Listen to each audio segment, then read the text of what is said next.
So welcome everybody for another episode of the Success Community, interview number 5. We will be interviewing Bento Queiroz, and he's a top salesman, broker, but also investor, especially focusing on a niche of luxury real estate.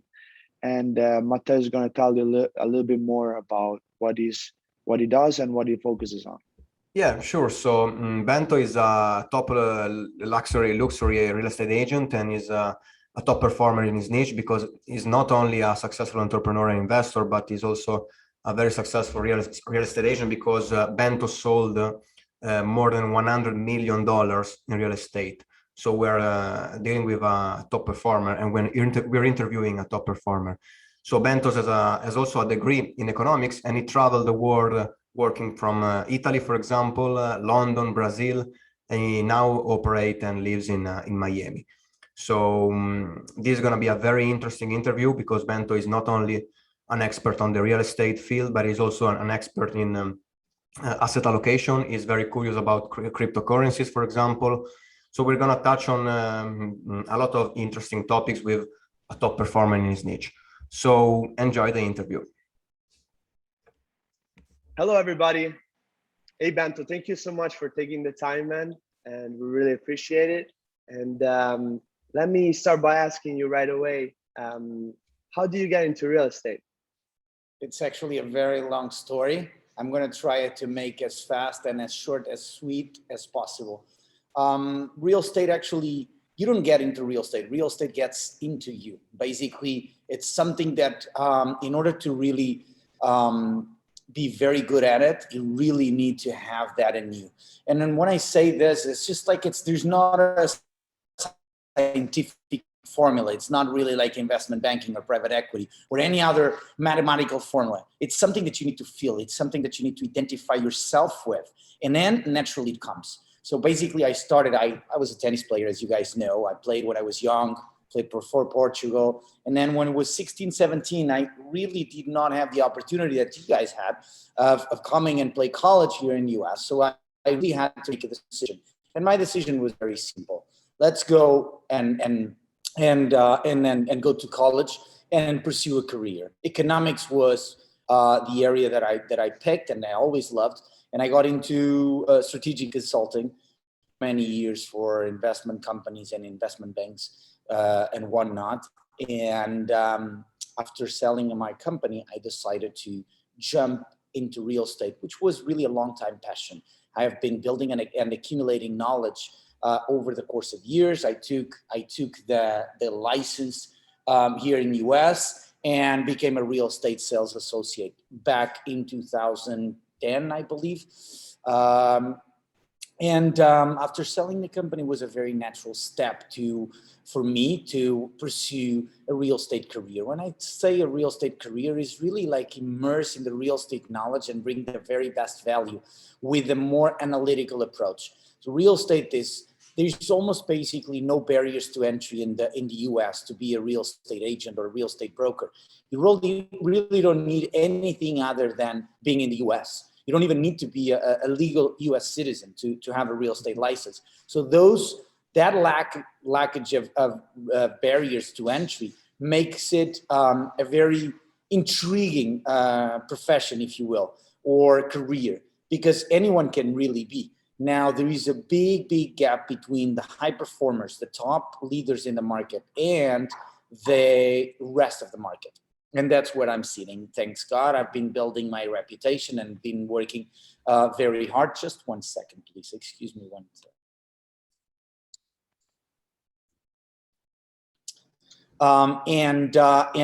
With that being said, here I am, big portfolio on hands, developing a $150 million project in Southwest Ranches, and with another 100 million in exclusive listings. It has been really interesting and very rewarding at the same time. Bento, how long did it took for you to be around this project? So again, it's something that comes more to you than you go to it. Once you build your reputation, you build your own structure, and then you have the knowledge to represent the project of this caliber, it naturally comes to you. So I was interviewed. They were interviewing big corporations, and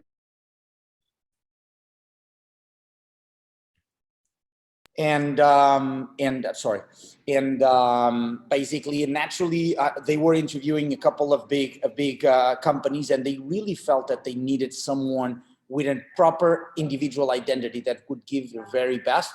And us tennis players actually can bring a lot to the table, because we know how to be disciplined, how to really bring that hardworking mentality day in, day out. And that was a win-win strategy, and it's going extremely well. Bento, you mentioned earlier about the difference between just an average broker and the top performers.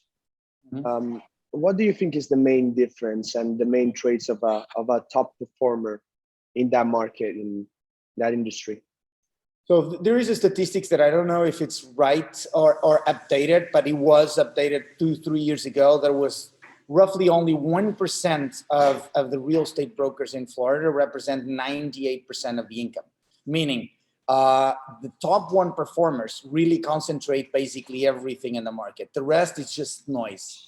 And then I think there is a couple of things that do make that. And then the characteristics are definitely the time. If you're good, it will come. It's just a certain thing. If you really work hard day in, day out, and then you bring that analytical knowledge and you aggregate and complement your consulting services, and you take this of a more broad approach, not the micro day-to-day commission check, meaning you don't do the deals because you depend on the commission check for the next deal. You really need to come with a more holistic approach, a very broad macro sense view to your customers, and you start adding value to their real estate transactions. That's when you see your career taking off, and that's when you start growing up to the 1%. And what about your customers? What makes you different compared to the others? You probably have a good relationship with them. And how do you handle customer relationship? Very good question again. Reality is that when you are dealing with multimillionaires and billionaires, you really need to be very, very well prepared, not only at real estate. You need to be able to handle a variety of subjects and understand the financial markets, understand the needs of these clients, wealthy clients. You are like a wealth management arm, I would say, because in the end, real estate it becomes on the luxury market, especially when you're talking between properties between $5 and $100 million. You're really like a positioning for them. You're another financial advisor, because that's a portion of their assets. So in order for you to fit in those profiles and really like perform, you need to be very versatile in an array of subjects, not only real estate. You need to be a microeconomist. You need to understand the financial markets. You need to understand the international dynamics. And then in order to really be able to communicate within the same languages that they talk. Okay, I have a question, Bento, like how you specifically move to luxury real estate, like, and not normal real estate. So what was the process when you started doing real estate in moving to that specific niche? Yeah, it's a process. You just said it, and it's simple. It's just organic as well. You can't just immediately think, okay, the market I want to work is the market that everyone would love to work, right? You really need to start from the bottom, and that's the beauty of it, and it's the hard part as well. At the same time that there's no barriers to entry in real estate, there are definitely very, very big barriers to escalate or to go up the floor, each step. So reality is that you need to start as everyone else. You need to start within your network, within your existing sphere of influence, and start building those deals one by one. And then they become your best referral points. So this business is very, very similar to the financial wealth management, where, how do you get to the top families? You need to start working from their friends and family. You start building your reputation. You start adding value. Oh, I worked with Bento. Bento really was able to secure me this amazing price. And at the same time, he brought me another opportunity. I I sold it with a profit. Because you really, in the end, you can't control the market. You need to be the best version of yourself in order to advise them in the best way possible. And that's how you start building your reputation. But it's all about reputation. And as you guys know, takes a mountain to build a reputation, and it's just like that to lose it. So you really need to be very, very careful every step of the way. Yeah. So since we're talking about luxury real estate, that is the market in which you're operating, of course. Like I wanted to ask you about the sales process when you're selling a property, and what do you think are the differences between when you're selling to really wealthy people compared to when you're selling, for example, small houses? So do you think first of all, do you think the sales process is different? Mm-hmm. And if so, how? Like you mentioned before, you need to be prepared on so much, on so many ways, but how is it different, the process, the sales process? It is another great question, actually. Very simply, the process and the institutional process, organic flow of the transaction is exactly the same, right? No matter the price point, is exactly the same. From A to Z, you need to fill out all the legal documents that basically back the transaction.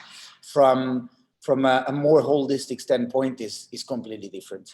And I give you this example. And then with respect to all price points, we try to take care of everyone that comes to us. We really respect and I love to work at all price points, but we find that the transactions are a lot harder to do on the lower price points.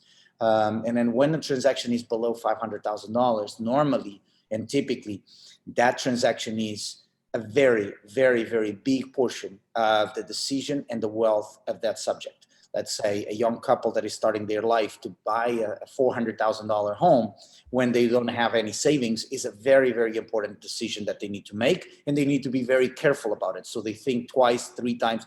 They want to come back and analyze it from one perspective to make sure that they're not making the wrong decision at the same time that they are able to support that. And on the multi-million-dollar deals, it's just another property. From a decision standpoint, the time of decision is much faster. The emotional level is a lot shorter and easier to deal with. So when you're selling $5 to $10 million homes, the decision of the clientele, it's normally done within 1 to 2 days. They come, they check out what they want. They really know what they want. Normally, this is the 2nd, 3rd, or 4th home. And then they normally decide on spot or within the information that we provide.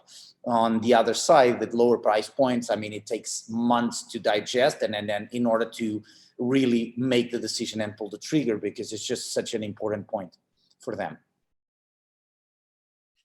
Yeah. And Bento, I want to ask you, so right now, obviously you have your own real estate company.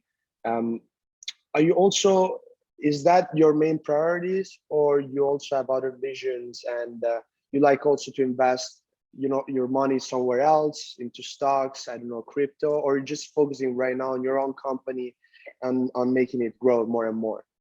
I'm a big believer of the blockchain technology. I have been an early investor and I've always been in it, and I think I will be for the long term. I think it's going to actually change the world and the change that we think that we operate and that we perceive, not only the financial markets, but the entire utility of the blockchain. So I think real estate is included in that. And we have seen it already happening in a small scale, the tokenization of real estate assets, especially on the commercial side and on a grand scheme of scale of things. But yes, I do. I'm an active investor on the financial markets, on the crypto markets, as well as in real estate. And particularly into real estate, Bento, how do you think that blockchain is going to transition into this industry? It's as in the financial markets, you have a very old school system backing it. It's secure, but it's very old school and very inefficient. I think the blockchain will come and make it smoother, faster, and cheaper, which is a no-brainer, right? If you can get something that is faster, that it operates in a cheaper way, and it's 100% secure, that there's no reason why you shouldn't use. So the best utilization of blockchain into real estate is very simple. It's on the way you can own, co-own and co-invest, especially in bigger assets. So let's say, for example, you have a $500 million building, right? And you want to sell that building. It's really hard to find someone that can afford $500 million and make that big investment on that commercial real estate, right? But it's very easy to sell a fraction of it. Like you don't need to buy a Bitcoin. You can buy a fraction of a Bitcoin. That is exactly the same concept. And that you will see, especially on the investment side of real estate, more on the commercial side. On the residential side, it makes the transaction a lot simpler, a lot faster, and a lot more secure. And it can be done automatically, right? I mean, you want to buy my house? I can pass you all the legal documents, which are the deed, and you pay me, and then you send me the money where you are standing to me, and I will receive it within seconds. And so right now, are you focusing only on high cap tokens or also on lower cap? So lower cap means lower crap, right? So you need to understand, and that is another conversation for another time. But crypto has been, it's on its early days, right? It's the same as talking about Amazon when it started or Apple when it started. So it's just, we don't know who the winners will be. We know that there are a couple of very large projects with real utility or store of value, right? Which is very different. So you have one single coin that is a store of value, and then you have a bunch of projects that have real utility and real life applications. I think what separates the waters is exactly that. If you have a token that is just like a couple of Mickey Mouse guys trying to say that that's the best in the world, and then they are showing off with jets and all of that, stay away from that. There's no utility normally, and it's just the hype of buying and then screwing you. And that's just, it's just hilarious to see how people get strapped into that and then put their savings into it. So you need to be very careful. You need to study it, and you need to make sure you understand what you're investing in. Okay, so since we're talking about investments, and I would like to ask you, Bento, what do you think, like if we have to manage, for example, a capital of couple $1 million, and we need to focus those investments or on the stock market or on the real estate or on crypto. So we need to decide which percentages to focus on stock market, which percentages on the real estate. So I would like to ask you, what do you think is the difference between the stock market and the real estate? Because, for example, there are some people that is saying the stock market is more liquid. So if something is going wrong and you need the money, it's easier to sell. On the other side, the real estate, it's probably more solid, and you have something that you can manage, you can rent, it's more active. So what do you think are the differences, and how will you invest? So that's called client profile, right? And then capital allocation. It depends person to person. It's just there's certain people that you speak that will tell you, I would never invest in the stock market. And there's certain people that is going to tell you that I would never invest in real estate.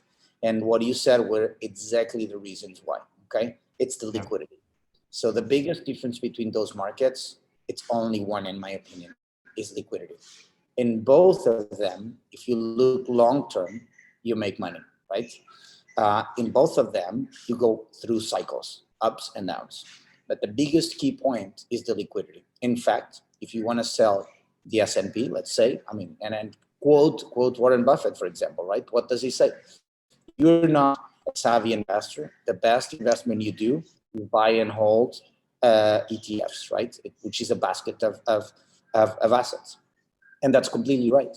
And if you hold it for a long term, there's going to be appreciation. It's the same with real estate. Now, if you want to sell and liquidate in the stock market, you get automatically the funds. In the real estate is very different. Now, that's where blockchain can actually come and be very interesting, because now real estate is accessible only to a very few selected investors, if you will. Because if you want someone from Asia to buy a portion of your house, it's not possible. But if you have a tokenization of it, and then you use blockchain to it, maybe it's possible. Maybe you have someone in Asia that wants to own a little bit of your house, and you still use it, and then whenever you sell it, or if they want to sell it, you have liquidity, so you tokenize your own real estate assets. That's actually an interesting approach to see and then think about it, because then you bring the financial liquidity to the real estate assets. Right. And Bento, you seem to know a lot about especially money allocation. I'm just curious about it. You graduated into economics, and you also mentioned that you sold your company before getting into real estate. What was that about?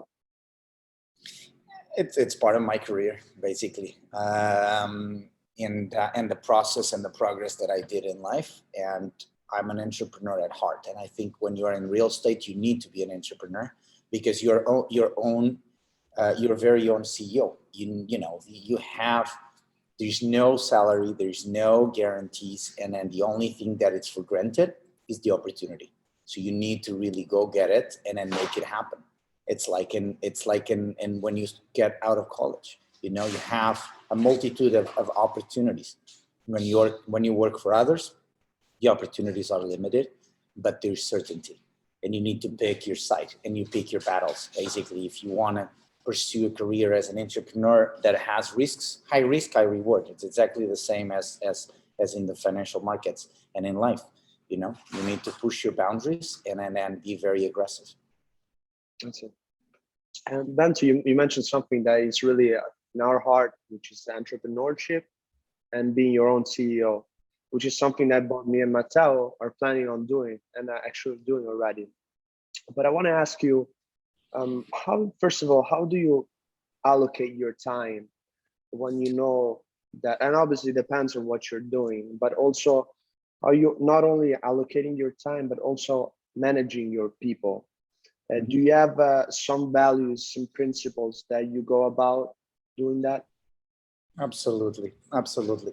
So one of the primary things is, in this industry especially, different than others, but I think it applies across the board, is be always ready and be always communicative. Basically, you need to be always available. That's any entrepreneur. In order to really be very effective, he needs to put in the hours and be absolutely available. Not only available to work, but to listen, to look, to investigate, to read. And you need to be always on that side of the story. If you are very passive, if you are laid back, if you don't really want it that bad, you're not going to succeed, because there's someone else. It's just like you take so many lessons from tennis, for example, and then it just resonates and replicates in life, especially of an entrepreneur. Yeah, you play tennis like us, Bento. So, and we are aspiring to be successful entrepreneurs like you, of course. So what do you think are some main lessons that you learned from tennis and then that you transitioned into your career? For example, discipline for sure, I think, but what else? The main one, in my opinion, is in a third set tiebreaker, it's only you out there. Reality is that you are battling through either you and your partners, but basically in an entrepreneurial single way of looking at things, you really need to make sure that you prepare yourself as best as possible. You surround yourself with the best guys in the business, and really focus on you. Focus on getting well prepared from an academic standpoint, getting prepared for any subject, so you are able to tackle the opportunities. And when the opportunities pass, because everyone has opportunities passing through, but most of the people let them go. They just don't see it. They cannot convert it into real business or real opportunities. They just are passive. And then I think one of the things that we take it from tennis is that you really see the opportunities, you go, you get it, and you risk it. Sometimes it works, sometimes it doesn't. I mean, it's normal. I launched the company in Brazil. It was a big lesson. In 2008, I saw a great opportunity here. I took a distribution of an Italian product actually to Brazil. wine serve. It's basically on the wine business, and it's machines that serve wine by the glass. And I opened it in Brazil. It was a really big success. I was able to sell 40% of that company to a local Brazilian investors, and then I still own 60%. I was robbed. After 10 years, I didn't make any money out of it afterwards, and I had to basically let it go. And not every story is a success story, right, but it's a learning story. You need to be, and one of the stories that I have now is, if your money is there, you need to be there. You know, you can't just delegate and then expect that the others will act as if you were there. If you're not there, if you're not smelling, if you're not breathing that business, you shouldn't be investing on it. Do you think this principle can be applied also to real estate or only to business? Like real if you want, you're there. Different. Real estate is slightly different, but it applies certainly to a certain degree. I mean, you should not go to Paris, let's say, and then go there and because you are a billionaire and you buy with expecting to be, you know, oh, because and I see that a lot in real estate. Oh yeah, because I know the market, I do this, and then they have no clue what's happening, and I want to buy here, and then you say, look, but for in investment perspective, this is not the best location, or this is not. So you need to do your homework. So being present, understanding it is a very, very big component or a variable of the outcome. Bento, during the path of an entrepreneur, obviously there's going to be a lot of ups and downs, and obviously failures. What is the biggest lesson you've learned by having your own businesses? The biggest lesson is that one of the biggest lessons was the one that I just told you. You need to be close to your business. You can't just let them loose. You really need to have a very good grip on it. And that's like the forehand, you know, like whenever you have it, you can't let it loose. Because if you let it loose, your opponents will see that it's weaker and they keep on going and hammering it. So you see it's a lot of parallels with Danny's life. And I think that was one of the biggest ones. And then the next one is you really need to be very, very aggressive whenever you are an entrepreneur. But at the same time, you need to be very conservative on your investment side, because the risk is on your business, the risk is on the entrepreneurial mindset.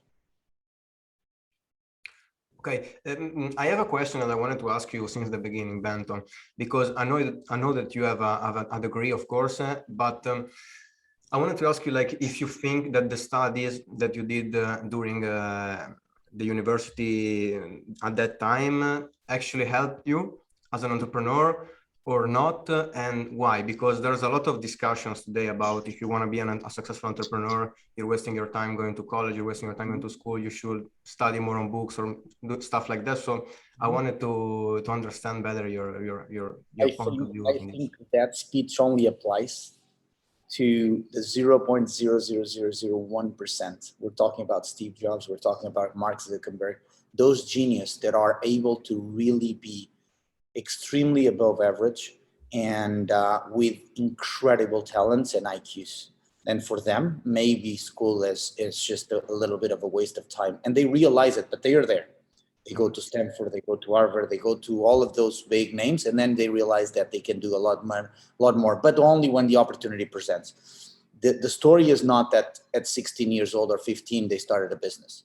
Most of those stories are like, okay, I went to MIT, I went to Stanford, to Harvard, and then I realized that I could do something else, and I have an idea, and I'm going to do it. That's very different than a little bit of the bullshit that people, sorry for the expression, but it's a little bit the truth that, oh yeah, it's a waste of time. It's the easiest path, actually. Saying, oh, I'm going to be an entrepreneur and I'm not going to study. I'm completely against it.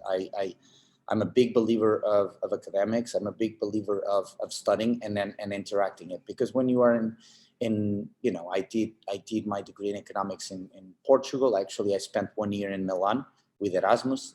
I spent another semester in Sao Paulo. Then I did the executive MBA at University of Miami. And then I did a senior executive program with IESE in New York and in Miami. So I kept on refreshing myself, but it's not only the academics, it's the network that you build, it's the interactions, it's the multicultural approach, it's the understanding of building that well-rounded human being. And that's what I was saying in the beginning. In order for you to succeed in real estate or anything in life, you can't just be limited to speak about that specific thing, unless you are Elon Musk, and then, you know, you're like highly focused on one subject, and you're like, but even Musk has done brilliantly academically. So reality is that very, very few can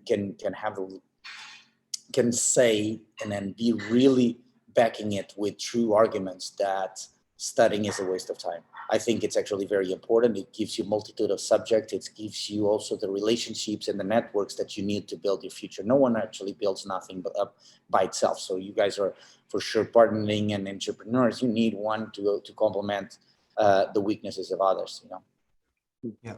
So you think the best approach is always starting, and then if you have something that is starting while you're studying at college, for example, then you can figure out what to do. But the best approach is always starting and going to university. Absolutely. Otherwise, you don't learn, and then you can't really understand what is the vision, and then how you're gonna apply it, and being in universities is gonna open you so many doors and opportunities that otherwise you wouldn't have. Yeah. And Bento, we're asking a lot of questions.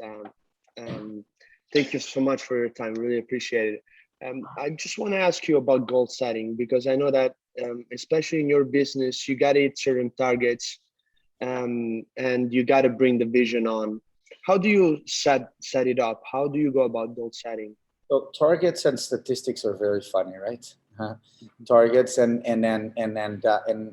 expectations. I normally always shoot very, very high, because there is a higher chance of attaining a portion of it, right?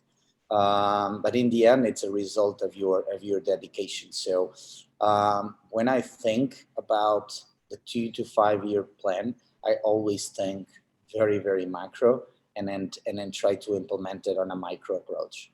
So it's a very vague answer to a very specific question, but I think it's the best one, because reality is that, especially in businesses like real estate and in real estate brokerages, it's very difficult to have a real business plan. How you do a business plan for it, how you're going to tackle. You need to have your streams and then a very clear mindset, but the opportunities come along. So it's also, sometimes it's impossible to know what the next deal will be, because it's, you know, out of a conversation, out of a dinner. It's a very different business than a manufacturing business or any other real life business. So this side is more of a strategic approach to life. How you position yourself, how you are perceived, and how you build your reputation. I think then the results come in a much more concrete way, but it's a long-term play anyway. Right. And how do you dissect them? By short, medium, and long terms, or you like it to play long term? I'm always a long-term guy, because reality is that whatever you do today, it's going to affect your long-term. So your short-term is your day-to-day. You need to be in action, and that, I think, sports are very good, or sports athletes that played. That's why companies love to have, you know, people working for them with professional or semi-professional players, because of the real day-to-day hustle, and the long term is only impacted by what you're doing today. So if you don't put in the hours, the attention, the commitment, the time, like I'm doing here, so you know, you really need to kind of make yourself well-rounded, and then not put yourself in a position, especially when you're growing and you are slightly up there, and then perceive that everything else is just the rest, and it's not. Those are foundations, and then the more you spread your knowledge, the more you interact with people, the more it comes to you. It's all about compounding, right? The compound interest for a relationship, for your business, and I couldn't agree more, Bento.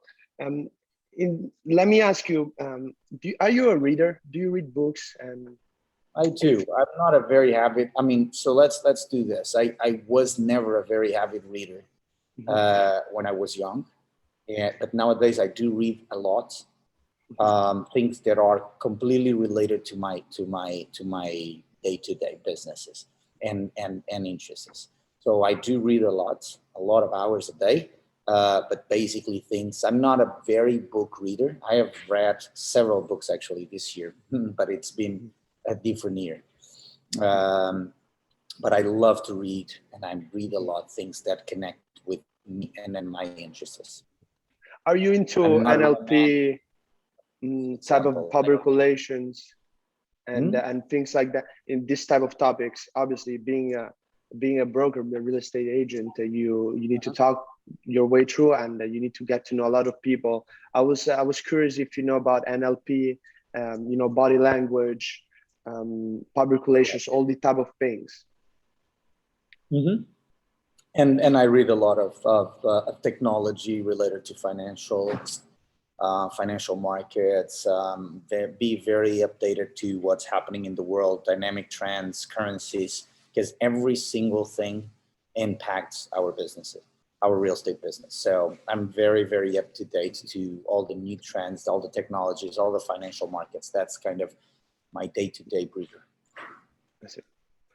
I have a question, Bento, about success, because I know that you work in London, Brazil, Italy, of course, and I would like to ask you this question on how much you think it's up to the person and how much you think it's about conditions, because we're a lot of people that are saying, for example, from Italy, we know it well, Umberto, okay, the conditions here for a business, businesses are not easy, bureaucracy is tough, taxes are high, but how much is really about the person and how much is about where the person lives? Because I personally think it's a lot up to the person. I will say it's almost all up to the person, because the person can move around the world, can travel, can find better situations to work in.